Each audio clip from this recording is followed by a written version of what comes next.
Adventures in time and space, told in future tense. Dimension X.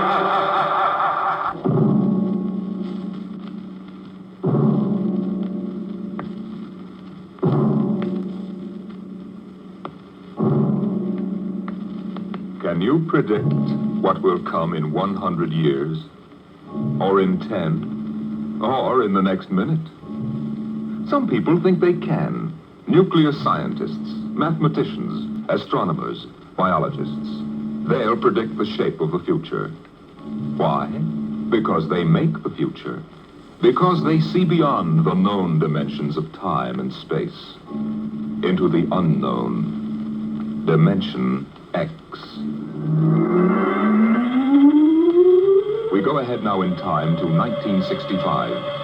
We're on a vast concrete runway set in the desert of the Southwest. A giant metal ship stands before us, prow pointed for the stars. And in 5 minutes, the signal will flash, and it will tear up through the atmosphere to the outer limit. Attention. Clear field for takeoff. Clear field. 5 minutes, Steve. For takeoff. Boiler up, Charlie. I want to go over procedure again, Steve. Don't worry, I got it straight. You just make sure. Okay. I take her up on jets to 50,000, then I cut in the rockets. No lower, or your tail blast will burn out 3 counties. I climb 4 minutes on rockets, then start maneuver tests. Remember that, no more than 4 minutes. Right. This ship isn't like those strato rockets you've been testing. She's the first one built for outer space. If she works, she can go clear to the moon. If I'd have known that, I'd have brought my toothbrush. Well, not this trip. Now get this, Steve. You've got power there to clear the Earth's gravitational field. But remember, after you cut in the rockets, you've only got 10 minutes fuel. If you go beyond the outer limit and don't save fuel for the return... I know, I won't get down again. That's right, Steve. You'll drift off into space. Get that now. 10 minutes fuel. Gotcha. Now, as far as I'm concerned, this project is a lot more important than that cosmic ray bomb they're testing out in the Pacific tonight. Well, the Security Commission brass doesn't think so. I don't see any undersecretaries under anything. Don't worry. In the long run, our ship will make the CR bomb back-page stuff. But in the meantime, it's just as dangerous. Remember, half the principles in this ship are pure theory, Steve. Slide rule stuff. If anything goes wrong, we may have to scrape you off the landscape with a soup spoon. You have a charming sense of humor. Now, here's what I'm getting at. We're risking your neck in this test. If anything blows, we don't want to have the next man pull the same boner. I know, Hank. So keep your mic open and keep talking. If anything goes wrong, we want to know exactly why. And we won't be able to ask you. Let us know before you pull every switch. Before you do anything. You got that? Yeah. Even if you only have to blow your nose. All right, get those fuel lines away. Okay, Mr. Crow. Well, I guess that's about all, Steve. Hey, that reminds me. Look, if Mary calls, I'm just up on a milk run. I didn't tell her today was it. How is she? She's okay, but she's due about now, and I don't want her to be nervous. Hey, I didn't know the baby was that close. Yeah? Steve, I really ought to be sending a single man on this job. What, and cut me out of a soft paycheck? Forget it, Hank. You know you can't get anybody else who can take 15 G's acceleration when those rockets cut in. Yeah, I know. It's time, Steve. Yeah. Well, see you later. Don't worry, Hank. I'll sweat for both of us. Button her up, Charlie. So long, Hank. So long. We'll give you the light from control.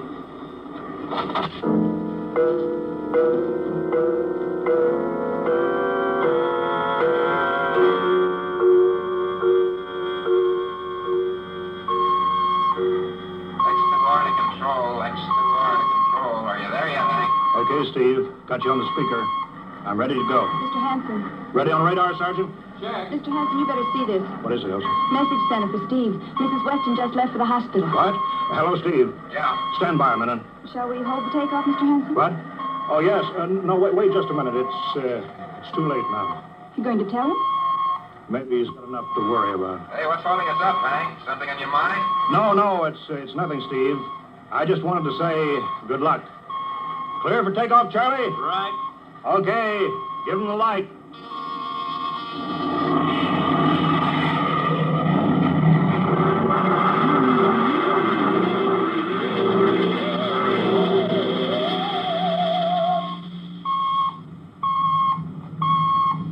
All right. right, Steve. I'm reading you clear. I'm at 40,000.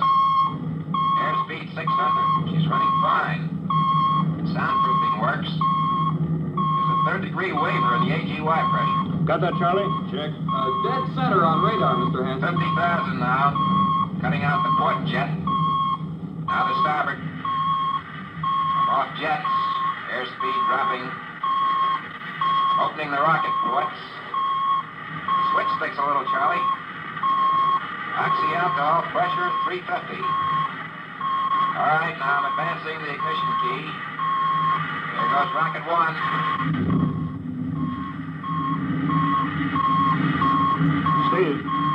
Steve, you all right? Yeah. Feels like somebody slugged me with a sledgehammer. Airspeed now 1,200. Here goes number two.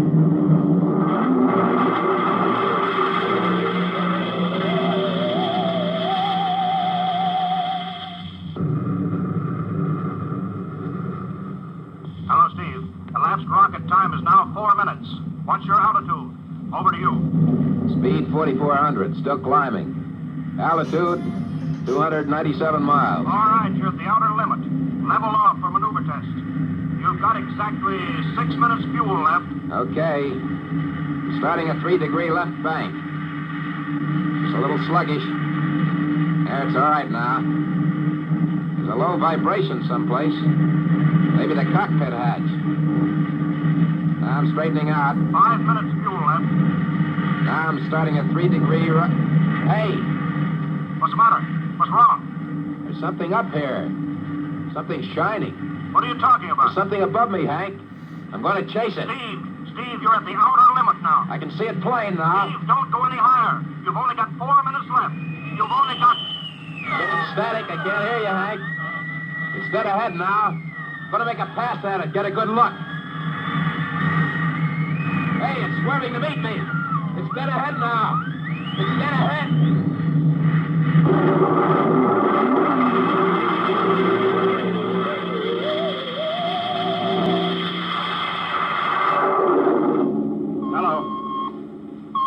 Hello, Steve.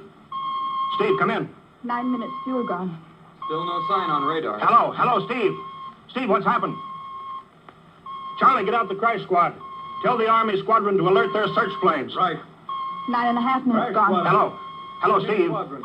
What's happened? What the devil is it? Charlie, Hello. for Mr. Hanson. Come in, Steve. We need a search squadron. Come in. No, Mr. Hanson's busy. Hello, Steve. Hello, Steve. 10 minutes, Mr. Hanson. That's the end of this fuel.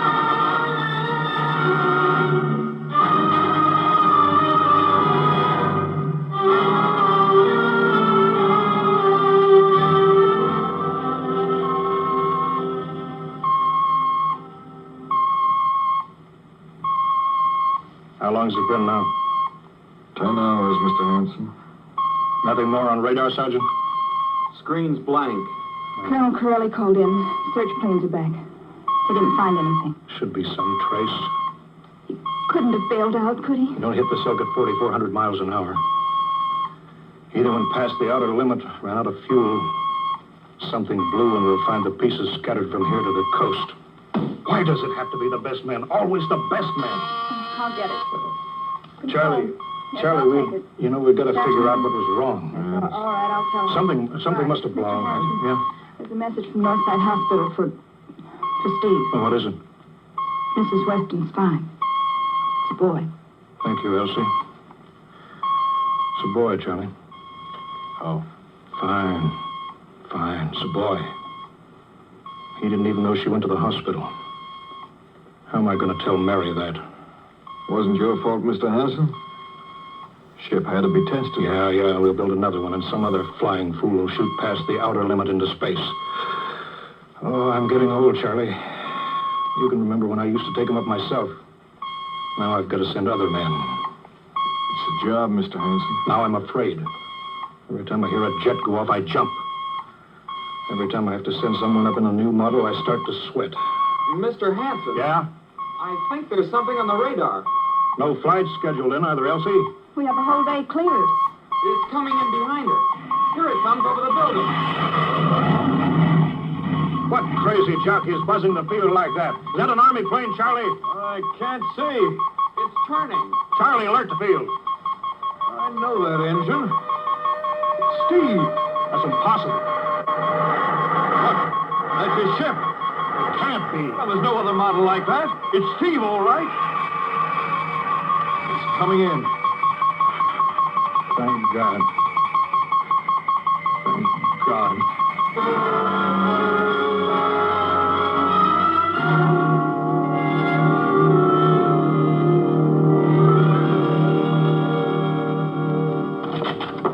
All right, sit down, Steve. The quicker we get this done, the quicker you get over to see Mary and the baby. Hank. Elsie, give the order to check and refuel the rockets. I don't want anybody in here till I get Steve's reports. Bury any calls. All right, let's have it. What the devil happened to you? Hank, does that cosmic ray bomb still go off tonight? What are you talking about? Straighten out, Steve. Where you been for the last 10 hours? Listen, Hank, there's something more important. Come on. I've got to get a report on the screen to Washington, so let's have it. I've got to know how you stretched 10 minutes fuel to keep you in the air for 10 hours. Now, one thing before I talk. Look, Have the Steve. Geiger men run over the ship before they refuel. What'd you run into? So help me, Hank, I don't know. We better check and make sure it isn't radioactive. Elsie, add a Geiger report on the standard check. Steve, maybe we better have the doc look you over, too. No, I'll be all right. They said I'd be all right. They? Look, son, I know you've had a tough time, but we've had this field on the alert for 10 hours. One of the Army boys cracked up looking for you, and he's hurt bad. So let's have the story. Let's have it straight. I don't know how to tell you. Hank, I saw something up there. At 300 I miles. chased something up there, Hank, and I caught it. Now, don't hand me that, Listen. Steve. I was cruising along, just starting the right bank, when I spotted something. It must have been going about half my speed. It was egg-shaped and smooth. I made a pass at it, and I was coming back for another, and then there was a humming sound. Humming? A sort of vibration. And I blacked out. I was headed straight for it at 4,400 miles an hour. I thought it was going to be the biggest smash since Hiroshima, and I guess they were drinking that bottle. Never mind that, Steve. What happened? I came to inside their ship. Uh-huh. Steve, this whole thing has been a devil of a strain on you. I'm going to call Major Donaldson from the Army base. Ask him to sit in. Psychiatrist? Yeah, that's a good idea. Let him run his tests. He'll tell you I'm not kidding. Because, Hank, unless I miss my guess, I've just been tipped off to the way the world ends.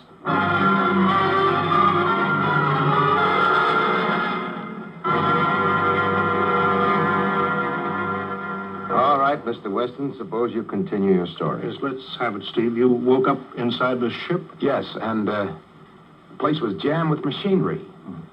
Dials, blinkers. I couldn't recognize anything. And you were surrounded by these men from Mars? I didn't say anything about men from Mars. I didn't even say they were men. I couldn't see them clearly. They were just there. Where did they come from, then? Another galaxy. Millions of miles outside of our solar system. That's all I know. You figure out where they came from. And they came all that distance to find the Earth? Yes. Did they tell you that? Yes. You mean they spoke English to you? No, they didn't. That's funny. Hadn't thought. They didn't really speak to me at all. They just planted the thoughts in my mind. You mean thought transference, telepathy? Yes, that's right. Well, Steve, what brought them here? We did, Hank. We rang their bell. We brought them in. Well, how? With our atomic explosions. Hank, that's why you've got to stop that bomb test tonight. I'll give up. Look, you've got to believe me, Hank. Oh, how can I make you understand? Maybe I can help, Mr. Weston. Would you submit to narcopsychometry? What's that? Under proper drugs, I can put you back in this, ship. By suggestion. Then we can get a playback record of your memory pattern on the audio circuit. And how long will that take? Half an hour. We'll have to go over to the lab. Will you believe me if it checks? It will give us an accurate memory picture of what your mind reports. All right, let's go. Hank, you got to believe me. We haven't got much time.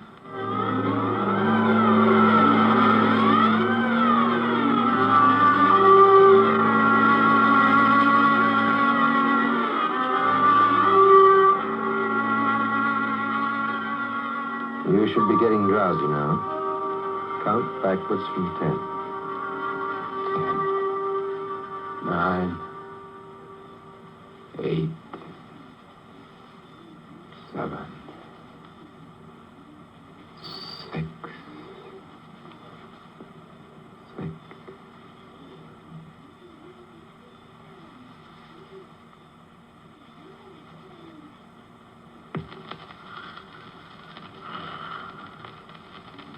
He's under. Now we attach the head plate electrodes. The cortical pickup. Look out for that wire, Mr. Henson. 3-0 setting. 31.3. Now throw that switch, Mr. Henson. I have to start him off by suggestion. All right, Steve. You're in your ship now. You're in the rocket. Rocket. You're in the rocket. You're in the rocket. And you've just sighted something strange. Now I'm starting at 3 degree right. What's that? Hey, there's something up here. Something shining. His memory pattern. We're picking it up electronically. There's something above me, Hank. I'm going to chase it. It's packed through the audio circuits. I'm getting static. I can't hear you, Hank. This is where we lost contact with him. I'm going to make a pass at it and... Hey, it's swerving to meet me. It's dead ahead now. It's dead ahead. Now what? This is where he blacked out. There's no telling how long, minutes or hours. What's that noise? I don't know. Quiet. Where? How did I get in here? What? Who are you? Is he seeing things? Intergalactic Patrol. What's that? What are they saying, Steve? What are they saying? It's about nuclear fission. They know about it. They know the danger of it. Long ago, they had wars that almost destroyed them. But finally, they learned. Now they've outlawed war. Go on, Steve. They patrol space. When their detector picks up an atomic explosion, they send a patrol. What are they going to do? They've quarantined us. Quarantine. They've isolated the Earth. Because we don't know how to control ourselves yet. Until we learn, we'll be a menace to the whole universe. What is this nonsense? How are they going to do it, Steve? They've spread a layer out here of... I don't know how to call it. All around the Earth. It's miles deep. When there's an atomic explosion on Earth, the radioactive particles will drift up to this layer and set off a chain reaction. It'll go around the world in microseconds. And that's the end. The end? What's he... Wait. Yes. Yes. I understand. I've got to bring back the warning. You're going to put me back in my ship to bring the warning.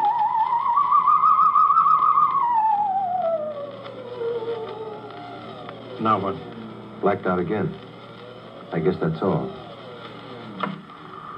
What does all that mean? It's what he remembers. Don't think that really happened. No. Narcopsychometry circuits produce what he remembers. It just means that Steve believes this happened. I don't like to see this. I've seen too many tough pilots snap. Steve is the best I've known. How bad do you think he is? Frankly, outside of the presence of this well-organized hallucination, there's no sign of unbalance. May not be too serious. If he had a more plausible story, I'd be inclined to believe him. Warning. Hank. It's all right, boy. Did you hear it, Hank? You understand? Sure. We've been quarantined. Let me give you something to make you sleep, Steve. Don't you understand? They fixed it so that if we set off one more nuclear explosion, that'll be it. Of course. Don't roll your sleep down. You don't believe me. Now, take it easy, Steve. But the test tonight. They're setting off the CR bomb. Hank, what time is it? 11:20. Well, it's scheduled for midnight. Hank, we gotta stop that bomb. Steve, let Donaldson give you the hypo. Hank, you've gotta believe me. I saw them. I got the warning. If we touch off that bomb tonight, it'll be the biggest galactic 4th of July of all time. The whole Earth will go up like a Roman candle. April 10th, 1965, the end. Now, look, Steve, you better calm down. Don't you want to see Mary and the baby? You've got a new son, remember? Yeah, that's just it, Hank. I want to see my son. I want him to live. If that bomb goes off, Hank, we've got to stop them. Mr. Hanson, I think we'd better get over to the base hospital. Hank, you've got to believe Yeah, me. sure, Steve. Maybe there is something to it. Look, it's out of your hands. I'll put it in a report and shove it into Washington in the morning. In the morning? There isn't going to be any morning, Hank. Don't you understand? You've got to call Washington now. Get the head of the Security Commission and postpone that test. Now, you know I can't do that, Steve. My neck would be out a mile. Besides, this is 1965, not 45. 20 countries have atomic bombs now. What's the use of stopping just this one? The rest will keep right on popping them Well, off. we'll have to call an international conference. Can't you understand, Hank? The first one that goes off finishes us at the end. They've given us the quarantine warning. Steve, I think you'd better go with us to the base hospital. Look, Steve, we can call up for a detail if we have to. All right. I'll go with you. You don't need a straitjacket. That's the way, Steve. You'll probably feel better by morning. Let's go.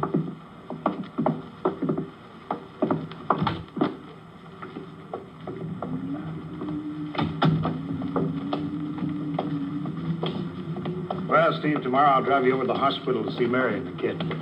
Sure. Look at the ship under the floodlights. Pretty, huh? You'll be flying her again soon, don't you worry. Yeah, I guess so. What you doing out in the line? They, refuel her? Yeah, we got Clausewitz coming in tomorrow from Denver for another test. I figured we'd give you a day off. That's good. That's fine. Steve, come back. Come on, Donaldson. Steve, wait. He's heading for the rocket. Look, there he goes up. That crazy fool. You can't get at him now. That covers armor glass. He's waving. Yeah, towards control. It's the radio. He needs the radio. Come on. I should have gotten help. Well, the radio's still hooked up here. Hello, Steve. Listen to me, Hank. You gotta call Washington now. Come out of that rocket, Steve. I'll call my men. Don't try anything, Hank. They've refueled the rocket for tomorrow. Take it easy, Steve. Listen, you know what'll happen when I fire the rocket tubes down here? Steve, don't. It'll burn out every building for 5 miles. All of us in one big blast. Steve, what do you want? You've got to stop that bomb. You got to call Washington right now. They won't believe me. You make that call or I cut in the rocket. Now, I mean it, Hank. Now, hook my screen to yours in parallel. I want to see exactly what you're doing. All right. Just don't fire those rockets. Get going, Hank. You got 12 minutes to make that call and stop that bomb. All right, I'm making the parallel hookup right now. Donaldson, you think he'll really blast? I don't know. Up to now, I'd almost say it was normal, but now he's liable to do anything, Hanson. Steve, there, you getting it on your screen? Yeah. Now, put that call through. All right. Operator, Visit screen to Washington. the visit-screen circuits are busy, sir. If you'll try again in half an hour. This is Security Commission priority. Break in, get me a line. Yes, sir. Just a moment, please. 10 minutes, Hank. Listen, Steve, I'm trying. We're ready to take your call, sir. Washington, Security Commission 3, this is urgent. I want Undersecretary Herbert Ames. Washington 3. One moment, please. Hurry, will you? One moment, please. What time is it, Donaldson? 11:51. Do you think he'll fire those rockets? He might. Washington, Visit screen 3, Mr. Herbert Ames, please. that is a coded exchange. I cannot accept your call without clearance. Get it through, Hank. Listen, Washington, put it through. This is Mr. Hanson at San Marco Air Base. This is a priority call. I'm coded. One moment, please. I will check your code number. Get that through, Hank, and that bomb goes off at 12. Will you be reasonable, Steve? Your call has cleared, San Marco. Washington, visit screen 3. Herbert Ames, please. Security Commission Ames. Listen, Ames. Hello, Hans. Ames, you got to get me to the chief. Are you kidding? He's at the test control room. Yes, I know, but get him for me. What's up? You look lousy. Or is it a bad circuit? There's no time. I've got to get him before the test. It's about the CR bomb. I can't take that responsibility. Get that through, Hank, or I Hey, blast. what's going on there? Ames, my project has a high enough rating. This is a priority A call. What? Well, okay, it's your neck. I'll try to get him for you. He's in the control room, so you'll have to switch off your screen and speaker and go on earphones. Too much going on in there. Security ruling. You hear that, Steve? I've got to cut the incoming screen. All right, but don't try anything. 8 minutes, Hank. Hello? What? You got him, Hank? Yes.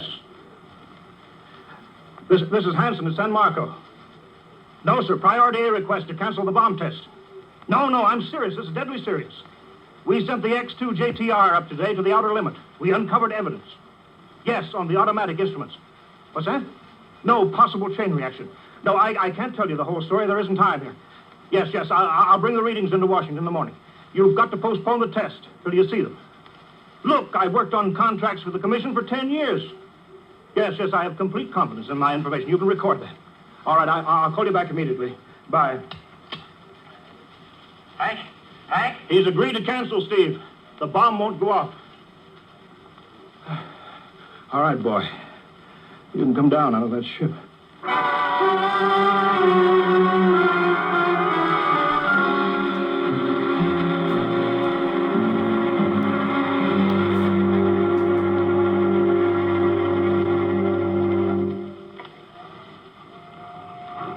He's opening up. Here he comes. All right, Steve. Come on down. Sure, Hank. Just a second. Hank, I was scared. I was plain scared. Easy now. It's all over. The bomb won't go off. Thank God.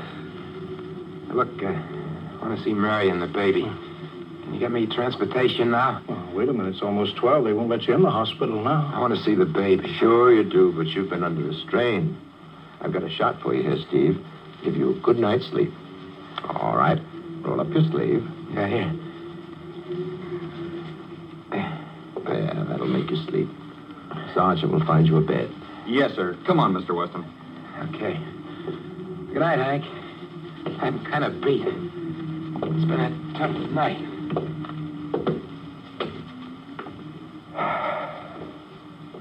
It sure has. I thought for a minute he was going to blast those rockets and send us all to Kingdom Come. Yeah. Quite a stunt getting the ray bomb test called off. It isn't called off. But the chief said... Ames couldn't get the chief. I was talking to a dead circuit. Bomb goes off in a couple of minutes. Oh. Poor Steve. He was one of the best. He was the best. 1 in 10 million. Some story of his, poor guy. For a while, he almost had me believing that quarantine. That's a very common delusion. End of the world. Yeah, I suppose so. It's a nice night. Never saw the stars so bright. We better be getting in. That wind is cold. Well, the bomb goes off in 30 seconds. Poor Steve. You know, Hanson, there's just one thing. Yeah? It's outside my field, but I'm curious. How did he keep that ship in the air for 10 hours with only 10 minutes fuel?